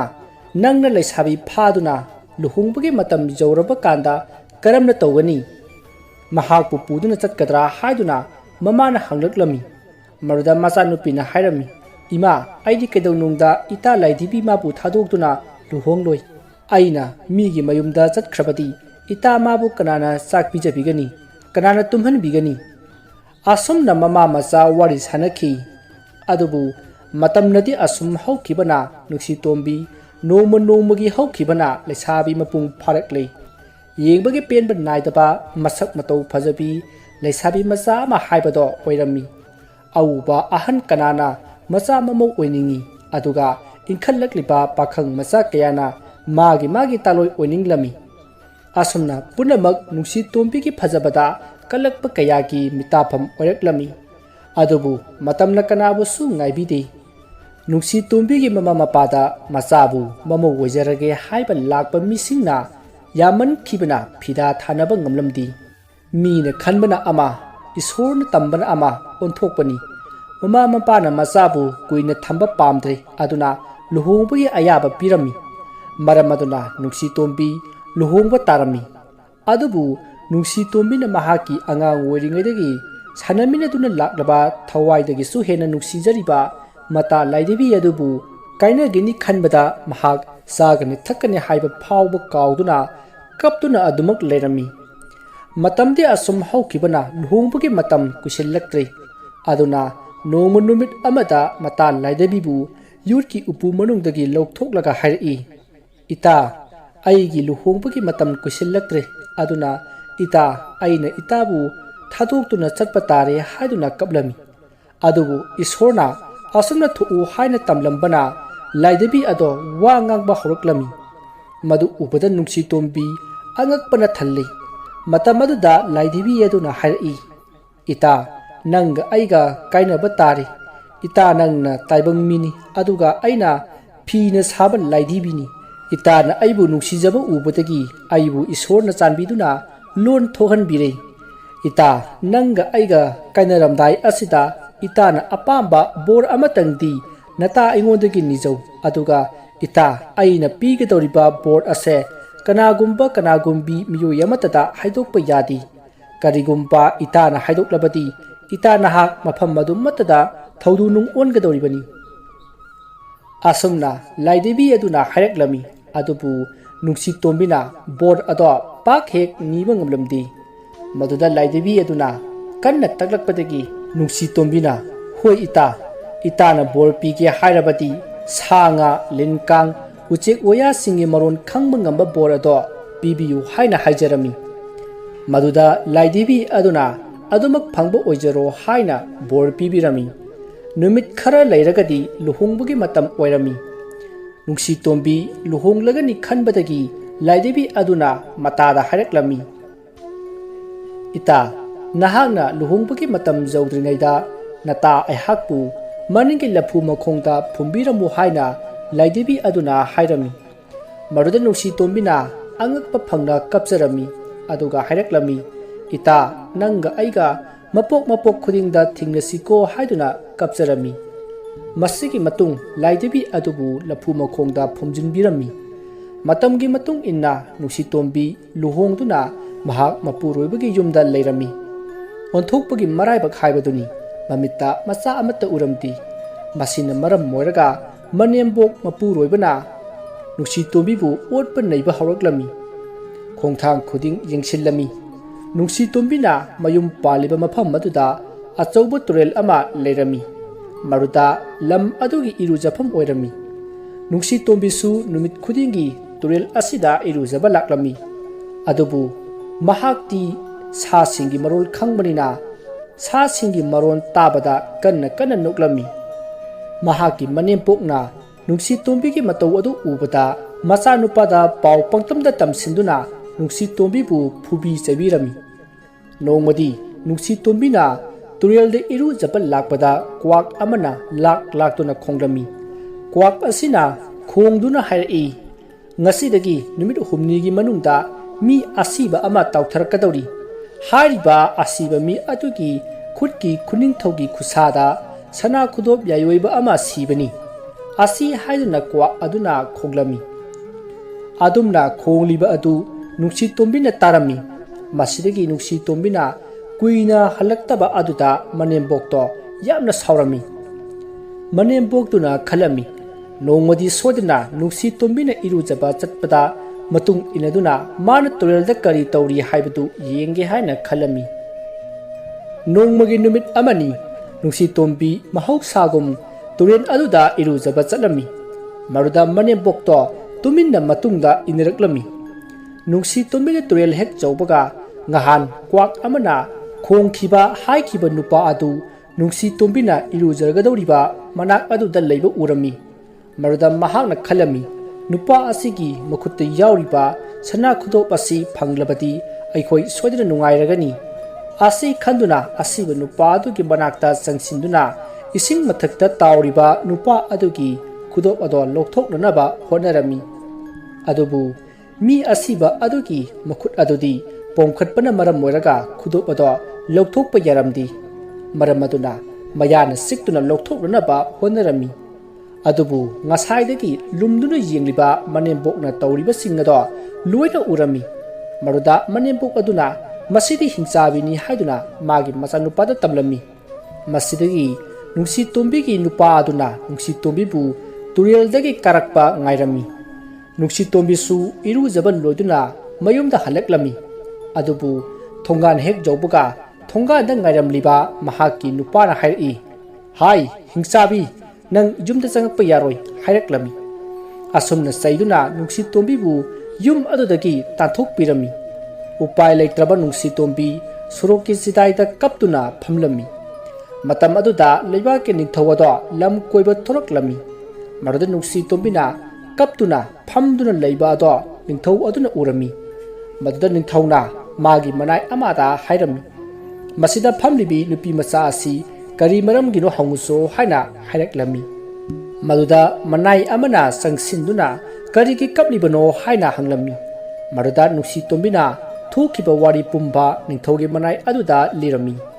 ꯋꯥꯗꯨ ꯇꯥꯕꯗ ꯅꯤꯡꯊꯧꯅ ꯅꯨꯡꯁꯤꯇꯣꯝꯕꯤꯒꯤ ꯃꯅꯦꯝꯕꯣꯛ ꯑꯃꯗꯤ ꯃꯄꯨꯔꯣꯏꯕꯕꯨ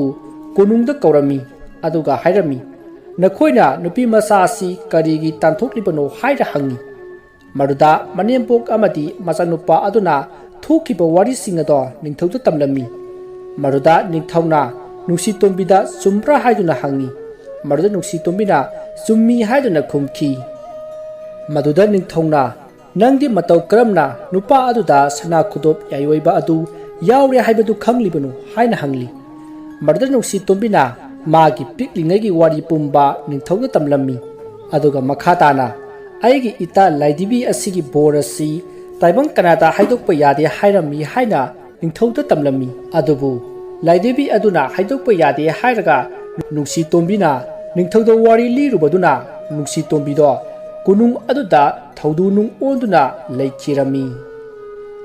ꯋꯥꯔꯤ ꯑꯁꯤ ꯃꯇꯥꯡ ꯑꯁꯤꯗ ꯂꯣꯏꯖꯔꯤ꯫ ꯋꯥꯔꯤ ꯑꯁꯤꯗ ꯁꯣꯏꯈꯤꯕ ꯂꯥꯟꯈꯤꯕ ꯋꯥꯍꯩ ꯋꯥꯇꯥ ꯈꯤꯕꯤꯛ ꯇꯥꯕꯤꯔꯤꯕꯁꯤꯡꯅ ꯄꯨꯛꯆꯦꯜ ꯆꯥꯎꯅ ꯉꯥꯛꯄꯤꯒꯅꯤ꯫ ꯃꯊꯪꯒꯤ ꯋꯥꯔꯤ ꯑꯁꯤ ꯑꯃꯨꯛ ꯃꯌꯥꯝ ꯄꯨꯟꯅ ꯇꯥꯃꯤꯟꯅꯔꯁꯤ꯫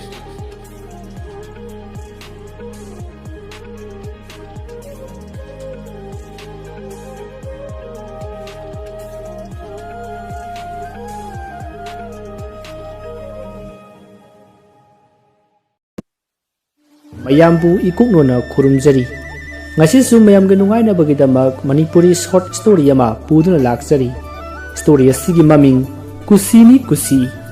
wari asi hingliba amadi sikraba kanagumbi amataga mari rejati aibana wakhana sagacharaga tabiriba singi ngatang pothana na bagidamakta semjariba wari haujik mayam da khudol tamjari Manipuri story kusini kusi ayuki pung mapan tari sanaraidu angang school thillubagi mangol kakhalapda mangairi pakhang macha ani ahum laklaga itima ta thabal lebra ngasiri ma lotion tare sanaraidu ipa bakana kayorage noibo kari amuk taro magimana itima mana ngami bebu ekhoi gi baji dagi mana aina pir u hai haidana aigi motor cycle do pukhribani aduga mana zwada thadoktana aiga lakminari bamarup sina zwado da khokle मादी माना खुगलबनिना थौरगा लाकपदा आइना आइगी निपियु हाइरे माना याद्रे मसे पुनमक्से ता थाबलना थोलिबा ngakani तैमा ngaikho noi ta da suleiti aine ma laklaga amukta hangkhige itaiba ta thabal lakri phawba ikoi ngaikidoribani asumna lakliba pakhang masa singdu mangol dhari aduda phamduna laikhre tanja aduda thabal do jwada seljamna mangbaki matha sana halai mana asumna lakpada mage mangolda pakhang masa khara phamlaga leibadu ubada thabalna hais masidi nuksit amani ai ngasi madi yumda changba yadre asumna khallaga thabaldu pakhang masa sing aduda cheptha yinglamaga par asum satkhri mahanga lakpada makhoi lekai gi khura bimol do thinari maduda bimolna hai thabal kada da nune nangbo se lupa tara piramu hangsit तादा खोंगोल की लेतबगी सिंगलुप थोई खुरा नमन नुपी युमदा लेहोबनी Mongol दा हाइबिरो एंगोंदा दी जावद्रबो खुरा ओ इमौदु युमदा लेहोबी हाइबा फरे आसुम ना हाइरम लगा बिमोल दु गम चटखी थाबलसु परप चटख्री सोमदा बिमोल ना थाबल गी मयुम जोरकपदा पाखंग मसा खरा फमलमबादु दा बिमोल ना नखोइदी सिदा कैदरम लिबनोने हा asi haiduna hangbada pakhang amana wari punamak lirami aduga makhoi thabal ngairibani haina hairami maduda bimolna o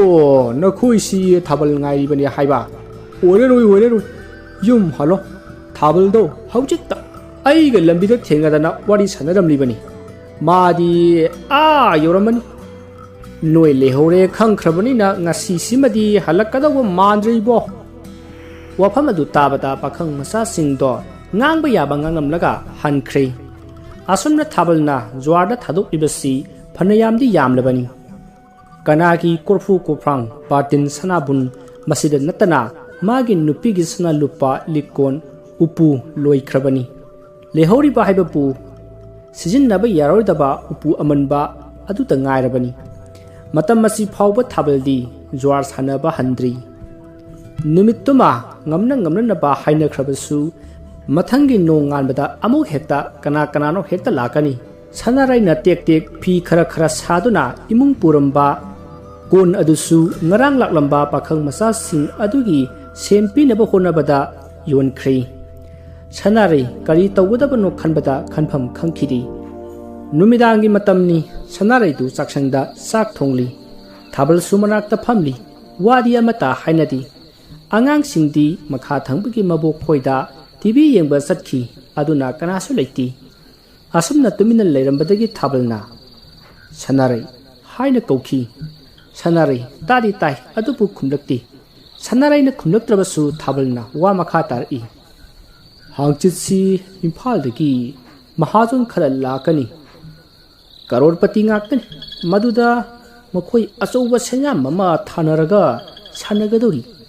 maduda karigumba ekhatrensi ainaga phawrabadi karora madi soidana phangadori bani sanare thabal guwadu tabada sanare tu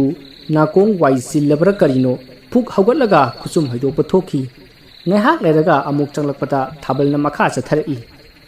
ado sanare aisu yaushira na khalibani kamdausiga thabalna haibadu loiram loi phatchingai sanaraina khanglaw lawkhalei ho tanindre nakongse I tare kari thuyen ngangje sarino madu thabalna hai nupi isau langam tainde ko ꯈꯪꯗꯦ ꯈꯪꯗꯦ ꯑꯩꯗꯤ ꯌꯥꯎꯒꯗꯧꯔꯤꯕꯅꯤ ꯃꯗꯨꯗ ꯁꯅꯥꯔꯩꯅ ꯍꯣꯏꯅꯦ ꯐꯔꯦꯅꯦ ꯌꯥꯎꯔꯣꯅꯦ ꯁꯦꯟꯗꯤ ꯀꯗꯥꯏ ꯍꯥ ꯁꯦꯟꯕꯨ ꯀꯗꯥꯏꯅꯣ ꯅꯆꯥꯁꯤꯡꯁꯤꯒ ꯑꯩꯒꯁꯦ ꯌꯣꯟꯒꯦ ꯍꯥꯏꯔꯤꯕ꯭ꯔꯣ ꯍꯩ ꯅꯥꯇꯩ ꯆꯥꯗꯕ ꯋꯥꯗꯣ ꯉꯥꯡꯉꯛꯀꯅꯨꯀꯣ ꯁꯦꯟꯒꯤꯕꯨ ꯅꯪꯅ ꯋꯥꯕꯤꯌꯨ ꯍꯥꯏꯕ꯭ꯔꯣ ꯍꯥ ꯍꯤꯡꯈꯣꯜꯁꯦ ꯀꯣꯛ ꯌꯣꯜꯂꯒ ꯂꯣꯏꯔꯦ ꯍꯟꯗꯛ ꯑꯩꯅ ꯃꯥꯏꯕꯤ ꯌꯦꯡꯉꯨꯕꯗ ꯊꯥꯖꯗꯅ ꯁꯦꯟꯖꯥꯎ ꯑꯃ ꯂꯥꯛꯀꯗꯧꯔꯤ ꯍꯥꯏꯔꯛꯂꯤꯕꯅꯤꯅꯦ ꯍꯨ ꯑꯗꯨꯕꯨ ꯍꯥꯏꯕ ꯀꯗꯥꯏꯗꯒꯤ ꯁꯦꯟꯅꯣ ꯍꯥꯏꯕ ꯑꯗꯨꯒꯤꯗꯤ ꯑꯩꯈꯣꯏꯒꯤ ꯍꯤꯡꯈꯣꯜꯁꯦ ꯃꯥ ꯃꯇꯣꯝꯆꯥꯗ ꯕꯟꯗꯣꯞ ꯊꯝꯃꯒ ꯂꯣꯏꯔꯦꯗꯅ ꯇꯥꯅꯤꯡꯗꯦꯗ ꯅꯨꯄꯥ ꯍꯤꯡꯈꯣꯜ ꯕꯟꯗꯣꯞ ꯊꯝꯃꯒ ꯖ꯭ꯋꯥꯔ ꯁꯥꯟꯅꯕ ꯍꯧꯅꯗꯦ ꯅꯠꯇꯦ ꯃꯗꯨꯗ ꯁꯦꯟꯗꯨ ꯇꯣꯡꯗ꯭ꯔꯒꯅ ꯑꯩꯈꯣꯏꯕꯨ ꯀꯗꯥꯏꯗ ꯂꯩꯒꯗꯧꯔꯤꯒꯦ ꯍꯥꯏꯕꯅꯤꯗ ꯑꯩ ꯂꯩꯐꯝꯒꯤꯕꯨ ꯅꯪꯅ ꯋꯥꯕꯤꯌꯨ ꯍꯥꯏꯕ꯭ꯔꯣ ꯅꯪꯒꯤ ꯅꯄꯥꯝ ꯂꯩꯔꯤꯕꯗꯨꯗꯤ ꯅꯄꯥꯝꯗ ꯂꯩꯔꯨꯁꯣꯅ ꯍꯩꯃꯥ ꯆꯅꯅꯒ ꯍꯦꯛꯇ ꯍꯥꯏꯌꯦꯃꯤ ꯅꯠꯇꯦ ngasi ꯐꯥꯎꯕꯗ ꯃꯈꯣꯏ ꯕꯕꯥꯅ ꯖ꯭ꯋꯥꯔꯗꯒꯤ ꯐꯪꯂꯛꯄꯅꯤ ꯍꯥꯏꯗꯅ ꯀꯔꯤꯕꯨ ꯄꯨꯔꯛꯈꯕꯒꯦ ꯑꯩ ꯅꯪꯁꯨ ꯑꯗꯨꯗꯤ ꯍꯥꯏꯅꯨ ꯇꯣꯡꯕ ꯅꯨꯃꯤꯠꯇ ꯌꯦꯟꯒ ꯂꯩꯔꯛꯇꯅ ꯊꯣꯡꯗꯅ ꯅꯊꯤꯕꯣꯡꯗꯨ ꯆꯥꯔꯤꯕꯗꯨꯗꯤ ꯅꯪꯁꯨ ꯍꯣ ꯑꯗꯨꯗꯤ ꯇꯣꯡꯕ ꯅꯠꯇꯦ ꯉꯍꯥꯟꯈꯩ ꯃꯥꯡꯂꯨꯕꯒꯤꯅꯦ ꯈꯔ ꯍꯟꯖꯤꯜꯂꯛꯄꯒꯤ ꯋꯥꯗꯅꯤ ꯇꯣꯡꯕ ꯍꯥꯏꯕꯗꯨꯗꯤꯅꯦ ꯅꯪꯅ ꯄꯨꯈꯤꯕ ꯑꯗꯨꯗꯒꯤꯅꯦ ꯍꯦꯟꯅ ꯄꯨꯔꯛꯄꯗꯨꯕꯨꯅꯤ ꯑꯩ ꯈꯪꯗꯦ ꯈꯪꯗꯦ ꯑꯩꯗꯤ ꯍꯟꯗꯛꯀꯤ ꯃꯇꯥꯡꯁꯦ ꯌꯥꯎꯗꯕ ꯁꯨꯌꯥ ꯌꯥꯗ꯭ꯔꯦ ꯍꯥꯏꯔꯤꯕꯁꯤꯅꯤ ꯑꯩꯗꯤꯅꯦ ꯍꯤꯡꯈꯣꯜ ꯁꯣꯛꯄꯗꯤ ꯌꯥꯔꯣꯏ ꯍꯥꯏꯖꯔꯤꯕꯁꯤꯅꯤꯀꯣ ꯑꯩ ꯅꯄꯣꯠꯂꯣ ꯍꯥ ꯅꯄꯣꯠꯂꯣ ꯀꯨꯁꯤꯅꯤ ꯀꯨꯁꯤ ꯑꯁꯨꯝꯅ ꯍꯥꯏꯔꯝꯂꯒ ꯊꯥꯅꯤꯜꯗꯣ ꯐꯨꯛ ꯍꯧꯒꯠꯂꯒ ꯆꯠꯈꯤ ꯁꯅꯥꯔꯩꯗꯨ ꯑꯣꯟꯊꯣꯛꯄ ꯅꯨꯄꯥ ꯑꯃꯗ ꯌꯨꯝ ꯄꯥꯜꯂꯣꯏꯗꯀꯣ ꯍꯥꯏꯗꯨꯅ ꯉꯥꯡꯗꯨꯅ ꯂꯩꯍꯧꯏ ꯃꯁꯤꯗꯒꯤ ꯊꯥꯕꯜꯗꯨ ꯃꯈꯣꯏꯒꯤ ꯄꯇꯥꯗꯨ ꯄꯨꯔꯒ ꯃꯥ ꯃꯇꯣꯝꯆꯥ ꯈꯣꯏꯗ ꯂꯥꯛꯂꯤ ꯑꯗꯨꯒ ꯃꯥꯒꯤ ꯍꯤꯡꯈꯣꯜ ꯑꯗꯣ ꯕꯟꯗꯨꯄꯨ ꯊꯝꯂꯕꯁꯨ ꯌꯣꯟꯕꯨ ꯌꯣꯜꯂꯕꯁꯨ ꯂꯥꯛ ꯀꯨꯟꯗꯤ ꯄꯤꯌꯨ ꯍꯥꯏꯔꯔꯤ ꯃꯗꯨꯗ ꯁꯦꯟꯖꯥꯎ ꯄꯥꯏꯕ ꯇꯣꯝꯆꯥꯅ ꯅꯪꯒꯤꯁꯤꯕꯨ ꯇꯥꯡꯃꯟꯗ꯭ꯔꯅꯦ ꯍꯥꯏꯅ ꯃꯃꯜ ꯈꯔ ꯇꯥꯍꯟꯅꯤꯡꯕꯒꯤ ꯃꯑꯣꯡꯗ ꯋꯥ ꯉꯥꯡꯉꯤ ꯃꯗꯨꯗ ꯊꯥꯕꯜꯅ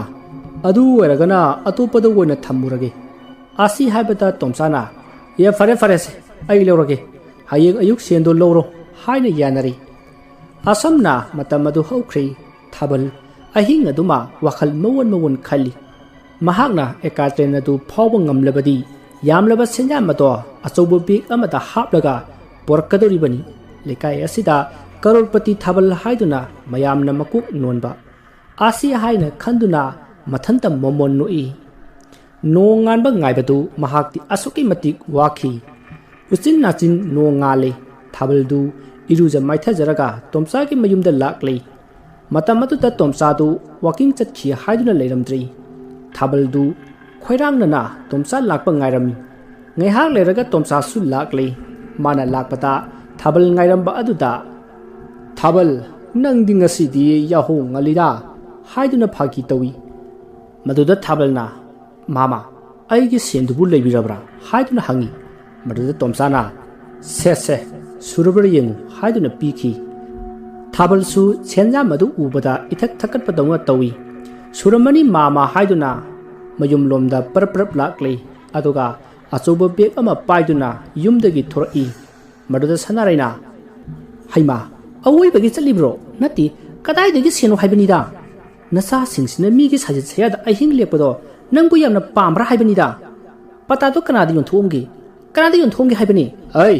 ꯅꯣꯏ ꯅꯨꯄꯤꯒꯤ ꯍꯧꯅꯕ ꯆꯠꯊꯣꯛꯑꯝꯗꯥꯏꯗ ꯖꯧꯒ ꯇꯥꯏꯡꯗꯦꯀꯣ ꯆꯠꯊꯣꯛꯄꯗ ꯃꯥꯡꯒꯣꯜꯒ ꯑꯣꯏꯔꯣꯏ ꯍꯟꯗꯣꯛꯄ ꯌꯥꯔꯣꯏꯌꯦ ꯀꯗꯥꯏ ꯕꯦꯛꯇꯣ ꯑꯩ ꯌꯦꯡꯒꯦꯁꯦ ꯑꯁꯨꯝꯅ ꯍꯥꯏꯔꯒ ꯁꯅꯥꯔꯩꯅ ꯕꯦꯛ ꯑꯗꯣ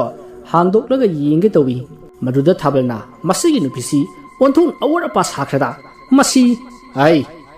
ꯑꯩꯒꯤ ꯏꯔꯜꯅꯤ ꯈꯪꯉꯕ꯭ꯔꯥ ꯀꯨꯁꯤꯅꯤ ꯀꯨꯁꯤ ꯑꯁꯤ ꯍꯥꯏꯗꯨꯅ ꯂꯥꯛꯇꯅ ꯏꯟꯊꯨꯔꯝꯂꯒ ꯀꯥꯜꯂꯒ ꯆꯠꯈꯤ ꯁꯅꯥꯔꯩ ꯎꯄꯥꯏ ꯂꯩꯇꯅ ꯀꯞꯂꯒ ꯂꯩꯍꯧꯏ ꯃꯁꯤꯒꯤ ꯃꯇꯨꯡ ꯊꯥꯕꯜꯗꯨ ꯁꯦꯟꯖꯥꯎ ꯄꯥꯏꯕ ꯃꯃꯤꯡ ꯂꯩꯔꯕ ꯂꯥꯛ ꯃꯥꯡꯈꯤꯕꯗ ꯃꯊꯥ ꯁꯥꯗ꯭ꯔꯕ ꯃꯤꯑꯣꯏ ꯀꯌꯥꯒꯤ ꯃꯔꯛꯇ ꯐꯝꯖꯤꯟꯗꯨꯅ ꯀꯔꯣꯔꯒꯤ ꯃꯥꯟ ꯊꯥꯅꯕ ꯖ꯭ꯋꯥꯔ ꯍꯥꯟꯅꯕ ꯑꯗꯨꯗ ꯌꯥꯎꯁꯤꯜꯂꯛꯂꯤ ꯂꯥꯛꯂꯤꯕꯁꯤꯡ ꯑꯗꯨꯗꯤ ꯃꯥꯒꯤ ꯕꯣꯗꯤꯒꯥꯔꯗ ꯂꯣꯏꯅ ꯌꯥꯎꯔꯛꯏ ꯑꯗꯨꯅ ꯃꯈꯣꯏꯒꯤ ꯇꯨꯡꯗ ꯂꯩꯗꯨꯅ ꯃꯈꯣꯏꯒꯤ ꯃꯄꯨ ꯑꯗꯨꯒꯤ ꯌꯥꯊꯪ ꯏꯟꯅꯅꯕ ꯁꯦꯝ ꯁꯥꯗꯨꯅ ꯂꯩꯔꯤ ꯊꯥꯕꯜꯒꯤꯗꯤ ꯃꯇꯣꯝꯇꯅꯤ ꯁꯨꯇꯔꯤ ꯕꯣꯔꯥ ꯁꯦꯒꯥꯏꯕ ꯃꯥꯟꯕ ꯈꯥꯎ ꯑꯗꯣ ꯃꯅꯥꯛꯇ ꯂꯩꯔꯤ ꯁꯥꯎꯅꯩ ꯍꯥꯏꯗꯨꯅ ꯁꯨꯡꯁꯨ ꯁꯨꯕꯤꯗ꯭ꯔꯕ ꯃꯜꯂꯕ ꯐꯨꯔꯤꯠ ꯈꯣꯡꯒ꯭ꯔꯥꯎ ꯑꯗꯨꯒ ꯊꯥꯕꯜꯒꯤ ꯃꯑꯣꯡ ꯑꯗꯨ ꯎꯕꯗ ꯃꯌꯥꯝꯗꯣ ꯊꯤꯛ ꯅꯣꯛꯏ ꯃꯇꯥꯡ ꯑꯗꯨꯗ ꯁꯦꯟꯖꯥꯎ ꯄꯥꯏꯕ ꯑꯃꯅ ꯍꯜꯂꯣ ꯃꯤꯁꯇꯔ ꯑꯗꯣꯝꯕꯨ ꯁꯦꯟ ꯀꯌꯥꯝ ꯌꯧꯔꯛꯂꯕꯒꯦ ꯃꯁꯤꯒꯤ ꯑꯩꯈꯣꯏꯒꯤ ꯄ꯭ꯂꯦ ꯑꯁꯤꯗꯤ 100-200ꯒꯤ ꯄ꯭ꯂꯦ ꯅꯠꯇꯦ ꯂꯥꯛꯀꯤ ꯄ꯭ꯂꯦꯅꯤ ꯑꯁꯤ ꯍꯥꯏꯔꯒ ꯋꯥ ꯅꯣꯛꯏ ꯃꯗꯨꯗ ꯊꯥꯕꯜꯅ ꯑꯩꯈꯣꯏ ꯃꯁꯦꯜ ꯀꯔꯦꯝꯅꯕ ꯂꯥꯛꯄ ꯅꯠꯇꯦ ꯁꯥꯟꯅꯕꯁꯦ ꯍꯧꯅꯕ ꯇꯧꯁꯤ ꯊꯥꯕꯜꯅ ꯑꯁꯨꯝꯅ ꯍꯥꯏꯔꯛꯄꯗꯒꯤ ꯃꯌꯥꯝꯗꯣ ꯁꯥꯟꯅꯕ ꯍꯧꯅꯅꯕ ꯁꯦꯝ ꯁꯥꯈ꯭ꯔꯦ ꯑꯁꯨꯝꯅ ꯁꯥꯟꯅꯔꯛꯄꯅ ꯅꯨꯡꯊꯤꯜ ꯅꯨꯃꯤꯗꯥꯡ ꯋꯥꯏꯔꯝꯒꯤ ꯃꯇꯝ ꯌꯧꯔꯤ ꯁꯣꯝꯗ ꯁꯅꯥꯔꯩꯗꯨ ꯇꯧꯐꯝ ꯂꯥꯛꯐꯝ ꯈꯪꯗ꯭ꯔꯤ ꯃꯥꯡꯒꯣꯜꯗ ꯎꯡꯂꯒ ꯐꯝꯂꯤ ꯀꯔꯤꯒꯨꯝꯕ ꯊꯥꯕꯜꯅ ꯁꯦꯜ ꯃꯥꯡꯗꯨꯅ ꯃꯍꯧꯁꯥꯒꯨꯝ ꯍꯜꯂꯛꯂꯕꯗꯤ ꯑꯩꯈꯣꯏ ꯀꯗꯥꯏꯗ ꯂꯩꯒꯅꯤ ꯏꯄꯥꯝꯒꯤ ꯃꯤꯅꯁꯨ ꯃꯈꯣꯏꯅ ꯌꯥꯗꯕ ꯖꯨꯋꯥꯔꯤ ꯑꯃꯗ ꯌꯨꯝ ꯄꯥꯜꯂꯤ ꯍꯥꯏꯗꯨꯅ ꯏꯟꯊꯣꯛꯂꯤꯕꯅꯤ ꯀꯔꯤ ꯅꯨꯡꯒꯤ ꯌꯨꯝ ꯄꯥꯜꯂꯨꯕꯅꯣ ꯍꯥꯏꯗꯨꯅ ꯁꯅꯥꯔꯩ ꯀꯞꯁꯨ ꯀꯞꯂꯤ ꯑꯁꯨꯝꯅ ꯑꯁꯨꯝ ꯐꯝꯂꯝꯕꯗꯒꯤ ꯍꯤꯡꯈꯣꯜꯗ ꯁꯜ ꯆꯪꯉꯦ ꯍꯥꯏꯗꯨꯅ ꯂꯩꯀꯥꯏꯒꯤ ꯃꯗꯣꯝꯆꯥ ꯑꯃꯅ ꯂꯥꯎꯔꯛꯄꯗꯒꯤ ꯃꯗꯨ ꯇꯥꯕꯗ ꯐꯨꯛ ꯍꯧꯒꯠꯂꯒ ꯍꯤꯡꯈꯣꯜꯂꯣꯝꯗ ꯆꯦꯜꯂꯤ ꯑꯗꯨꯒ ꯁꯟ ꯇꯥꯜꯂꯤ ꯑꯁꯨꯝꯅ ꯁꯟ ꯇꯥꯜꯂꯝꯕꯗꯒꯤ ꯋꯥꯈꯜ ꯑꯃ ꯂꯥꯛꯏ ꯑꯩꯅ ꯑꯁꯨꯛ ꯋꯥꯅ ꯁꯟ ꯇꯥꯜꯂꯤꯕꯁꯦ ꯃꯤꯒꯤ ꯍꯤꯡꯈꯣꯜ ꯑꯣꯏꯈ꯭ꯔꯒꯗꯕꯅꯤꯅꯦ ꯀꯔꯤ ꯀꯥꯟꯅꯅꯕ ꯇꯥꯜꯂꯣꯏꯗ ꯑꯁꯤ ꯍꯥꯏꯗꯨꯅ ꯃꯌꯨꯝꯂꯣꯝꯗ ꯑꯃꯨꯛ ꯄꯔꯞ ꯂꯥꯛꯏ ꯑꯗꯨꯕꯨ ꯁꯟꯁꯤꯡ ꯑꯗꯨꯗꯤ ꯂꯩꯀꯥꯏꯒꯤ ꯍꯨꯏ ꯃꯌꯥꯝꯅ ꯌꯣꯝꯁꯤꯟꯗꯨꯅ ꯈꯣꯡꯕꯗꯒꯤ ꯍꯤꯡꯈꯣꯜ ꯑꯗꯣ ꯊꯥꯗꯣꯛꯂꯝꯂꯒ ꯁꯟꯁꯤꯡ ꯑꯗꯣ ꯆꯠꯈ꯭ꯔꯦ ꯃꯁꯤꯗꯒꯤ ꯁꯅꯥꯔꯩꯗꯨ ꯃꯥꯡꯒꯣꯜ ꯗꯥꯔꯤꯗ ꯌꯥꯟꯊꯔꯒ ꯍꯥꯟꯅꯒꯨꯝꯅ ꯑꯃꯨꯛ ꯎꯡꯂꯒ ꯐꯝꯂꯤ ꯑꯁꯨꯝꯅ ꯐꯝꯂꯤꯉꯩ ꯊꯥꯕꯜꯗꯣ 마게 백두 마령 반다 타갈라가 먹고 코로코로 콜라가 얌 마타 사나 라이 마두부다 사나레나 캉리 타벌세 센 망레 하이바 마르더기 성닝두나 이서우 랑바 호럭리 아이나 ngarangdagi torunu oiroi haidana kera khanna haijakhrabaneba kaidou yanigi nupini haidana iwa lobidaba natro haujikti aigi khayata taraineba haujikku aikoi kadada leigadorige phare haujikti nungairedana sidagidi aisu aigi thokpa nangsune nangi thokpa isa singsisune mara thokpa mai lejani asupna magi nupina isau langakpa aduda thabaldu mana pairakpa beg ado makoigi upu amanba adugi mamangda dam thadai aduga sanaraida wansilaga masi punamakse nangna isau langbadagi thoklibani nupina isau langbase lanchangdi haibado ingonda thoklore hu phare ai leidana lanchangdaba natro haujibak ipamda chakhragani ai di nang napamda halu haidine nangda jasabani ai di sungkau ko laoi hai hu ko lakdabasu ai di yararoi asi haiduna sanaraidu pochai khara loisilaga mapam channa parap thoki maduda thabalna thongjau adugi frame aduda makuna namlaga ado napam da chatringai sensi subra haibadu amuktadi yinglum khodana haiduna lauri maduda sanaraido chatlambadagi saplepi aduga karinuni mana haichibo asi khallaga imungda prap chang I aduga upu mamangda leiripa beg ado hangduklaga jingrubata yam khraba senjam ama yauramli madu upata sanarai ithak thakali tanja aduda thabaldu changselaglaga kaya mali masemama khangtibu karurama ha masibo is yam he adudi ahan ba ronda kunthra phangi adagi mathang sum phangakpadagi ama se yaukribani ne aduda aina yamna ngakpa ama leine mama karinu ngai sibo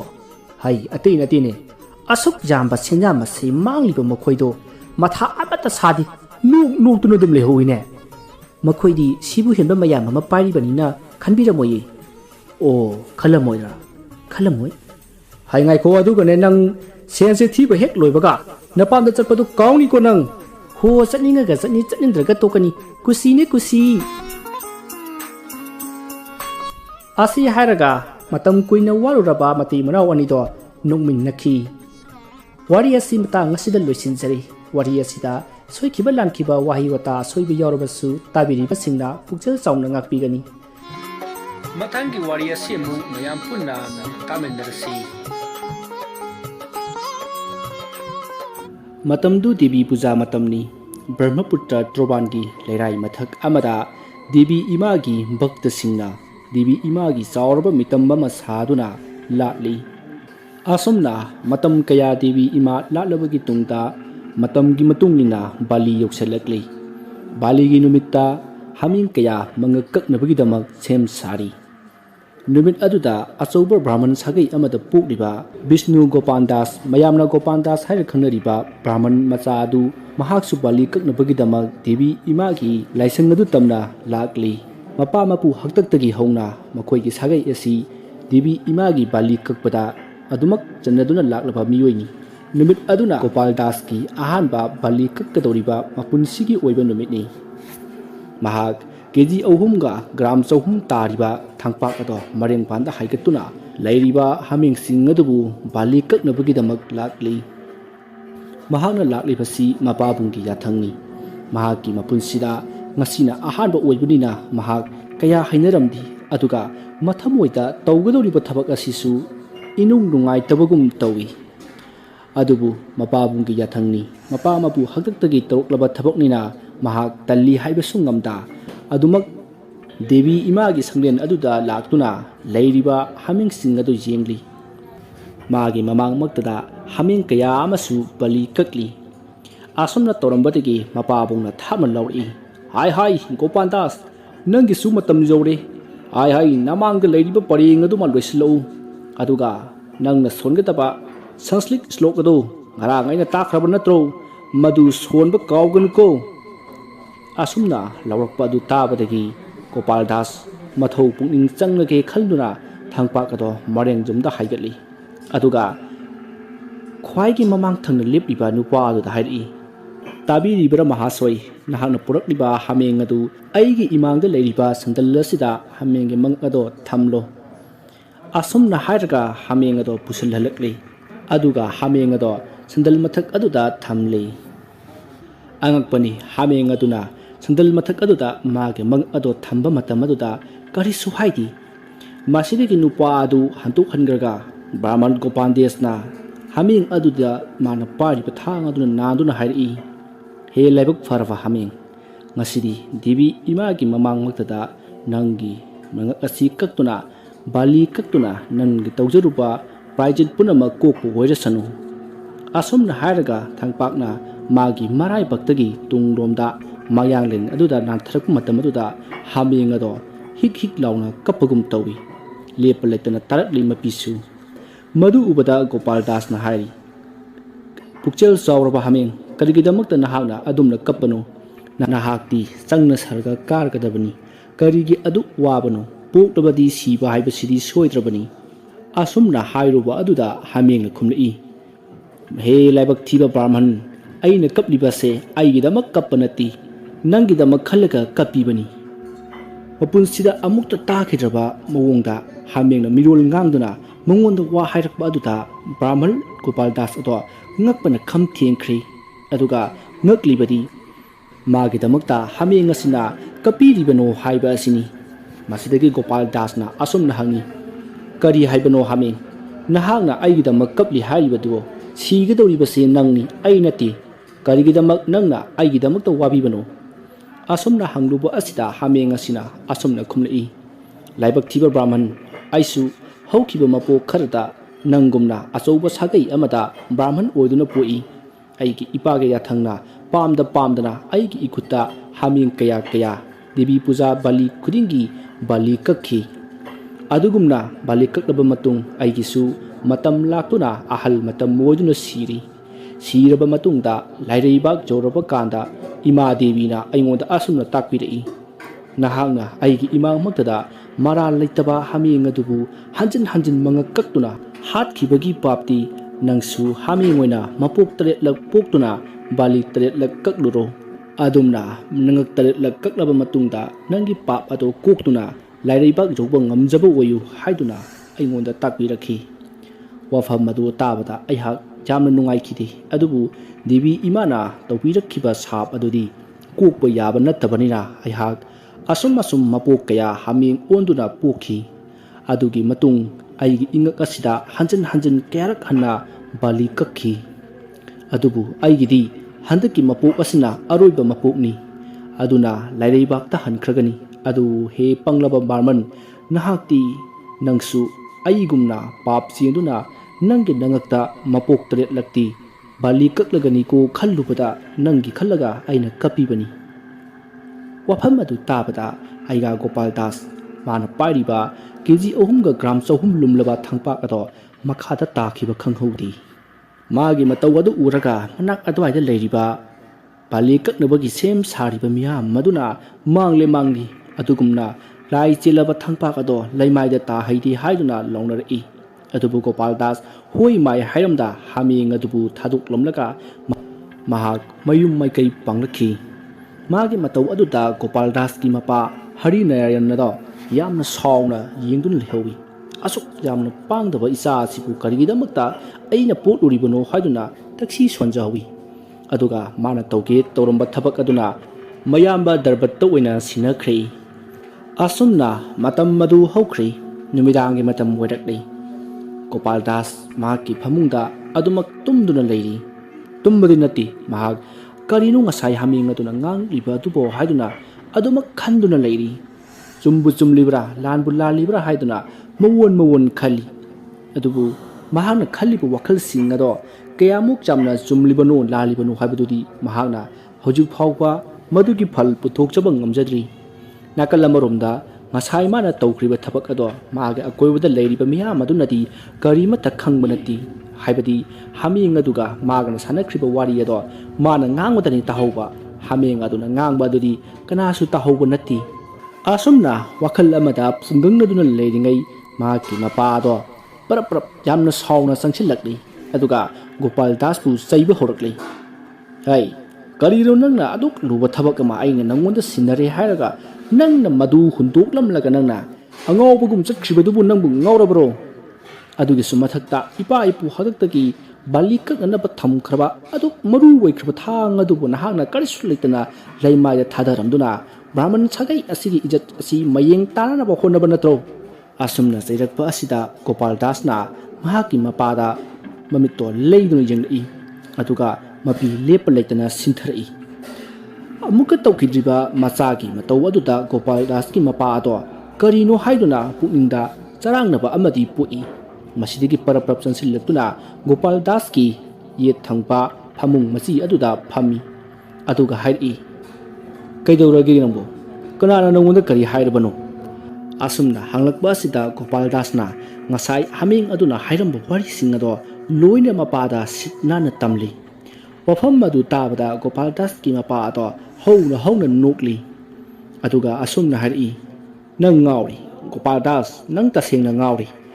hamingna miron ngangduna wari sanapa yai haibasi nahak mamang thakta takhrabra karamba lairikta nahak thingakhrabagi orodabada kanadabada wakhal khanjinduna nahakna thawai nungaitana haming adugi manak changubana nahaki wakhalna sagatuna haming aduna nangonda adugumba wahi ado hairapoi ningkhibani tasengbagidi mado nangonda haiba nati mado nahaki bhabni nahaki wakhalni maramaduna nahak pungning sonthaba yadi aikhoi isor ki sepa gi damakta lakhrabani asumna hairamlaga Gopal gi mapa ado satkhri matam adu asum haukhri sahi kaya haukhri devi puja kayarak hana lakhri bali kayarak su lakhri adubu Gopal Das ti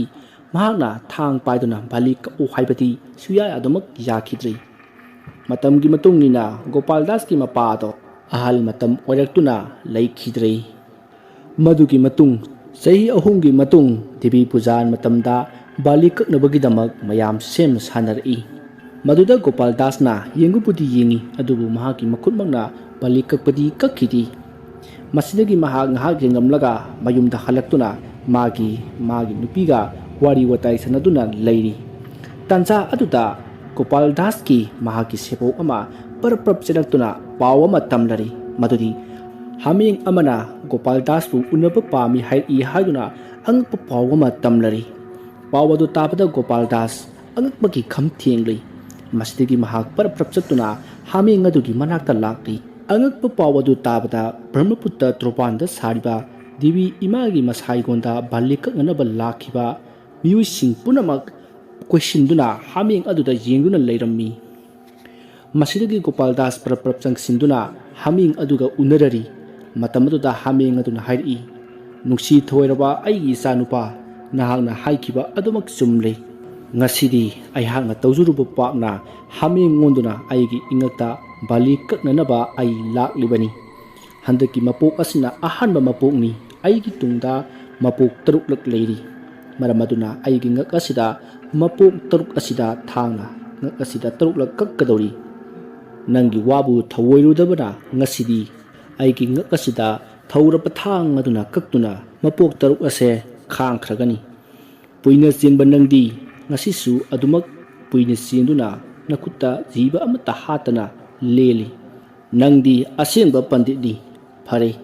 ngasidagi horaga ai mapok taruk ase ngakta bali kaktuna siba oirasanu atugi matung aigisu pap koktuna sarga yaukragi asomna hairamlaga hameng ado baligidamaka thamliba sandal mathak aduda mangak ado thamkhre hameng amadi Gopal Das ka hainariba wari ado ahanbagi wari adu tahaudabanina leiba mayam adunati bhap taramdi atubu Gopal Das di khangbanina mamitagi mapi sinthari bali kakkadoribasi mapani khallubada thamoisu kairi adubu khamlubudi yada mahak mamit chejak bisinduna bali kaknanaba yathang tawkhri masidagi bali kaknanaba gitamak sem saduna leiriba nupa aduna devi matagi jai haina lauduna thang ado haithakhi asumna matam madu hokri numidangi matamda Brahman Gopal Das na mayam punamakpu mahaki mamtukta kaukhatuna hameng bali kaktanaba wafam sing ado haiki khara amanadi magi wafam do yanikhi adubu miyoi ayambanadi magi wafam ado mawa loramdi mapa mapu haktaktagi sahi lisang sitna taruklaba thabakni aduna thabak asi laina suyaba thabakni mahi chawbi haiduna magi wa do mawa lobi khidi adubu miyoi kharadi magi wafam ado yaningduna magi matung inki adubu khara amadi magi mawa lobida mamtok ato thadukuna satkhi wari asi matang asida loisinjari wari asida soikiba lankiba wahi wata jawrabasu tabiribasingna puksel chauna ngapigani mayampo aroibada amukka hanna khurumjari